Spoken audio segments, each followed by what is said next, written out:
Have you ever shared a small secret with someone you trusted?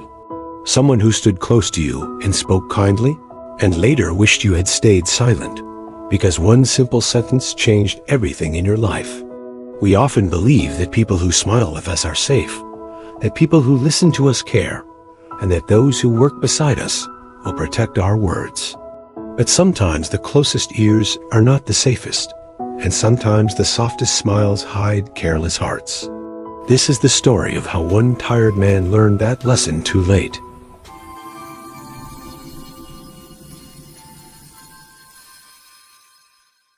In a busy city full of noise, smoke, and long working days, there lived a simple man named John.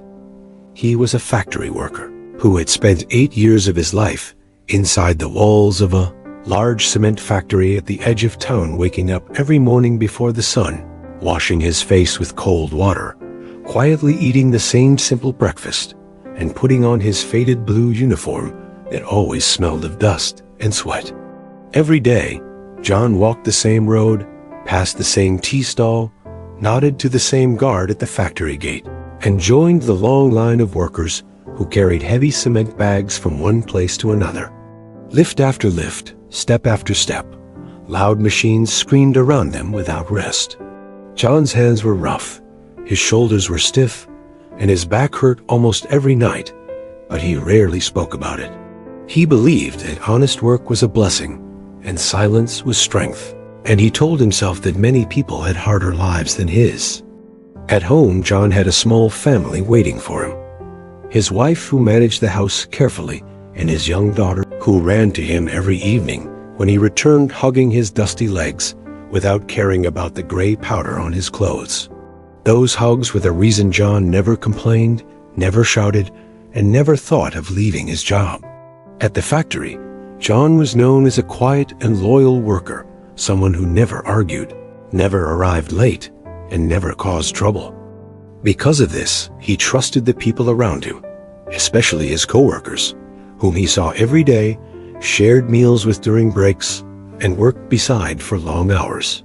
One of those coworkers was a man named Mike, a friendly face who often laughed loudly, asked about John's family, and spoke as if he cared deeply. Over time, John began to feel that Mike was someone he could trust. But inside John's body, something was slowly breaking. The work was heavy, and the days were long. Recently, his strength felt less than before. His legs felt weak by afternoon, and his mind felt tired from the endless noise and repetition. Yet he did not feel anger toward the factory or hatred toward his boss. He only wished for one lighter day, one small break, just enough to let his body recover. One evening, after a particularly hard shift where the bags felt heavier than usual and his back burned with pain, John walked home with Mike, the sun already low in the sky.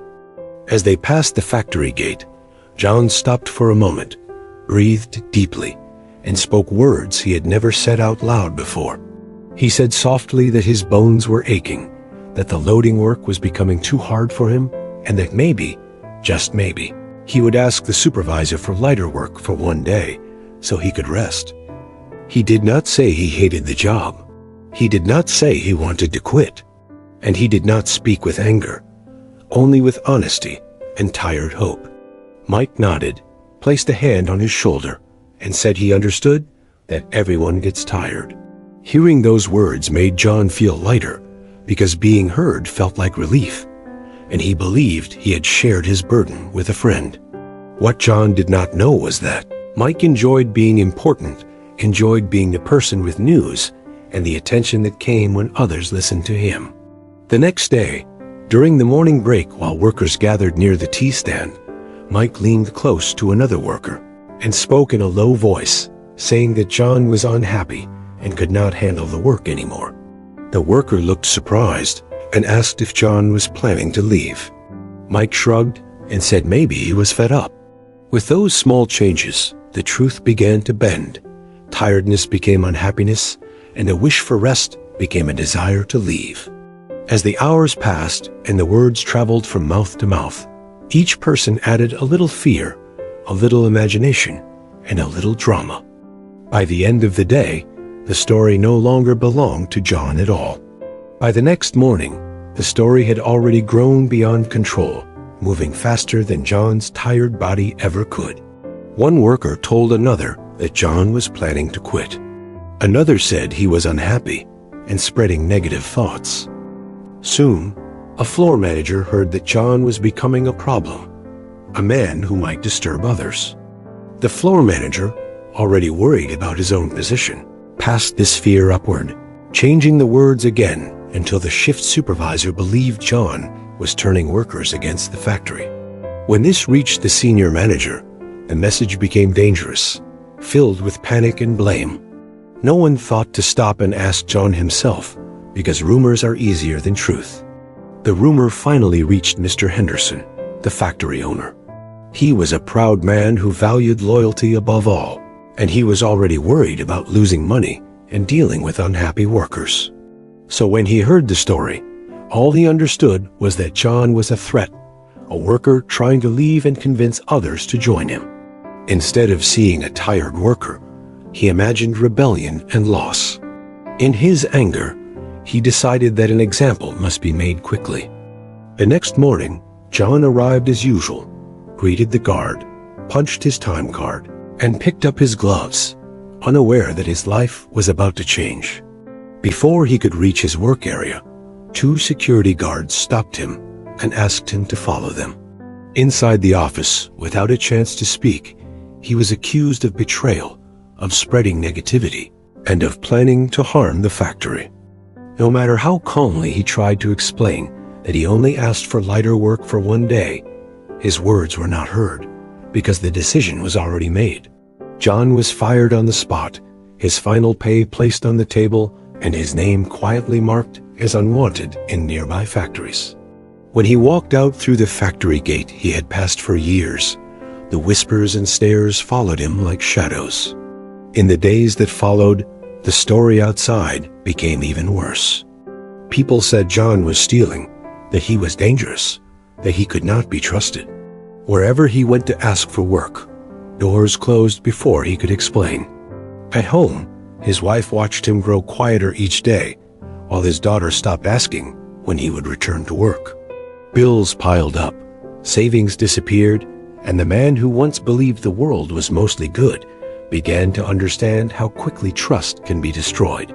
After many sleepless nights, John made a quiet decision, not out of anger, but out of exhaustion. One early morning before the city fully woke, he packed a small bag, kissed his sleeping daughter on the forehead, and left the city to look for work far away in a place where his name was still clean and no one knew his story. Weeks later, while checking old security footage for another matter, the factory manager noticed John in his final days, working alone, speaking to no one, showing no anger, no secret meetings, only silent labor. A heavy truth settled in his chest. When he finally asked Mike what John had really said, the simple answer came out. John was just tired and asked for lighter work for one day. When this truth reached Mr. Henderson, there was regret but no repair. Because John was already gone, his place at the factory empty, his name only a quiet reminder of a mistake made too easily.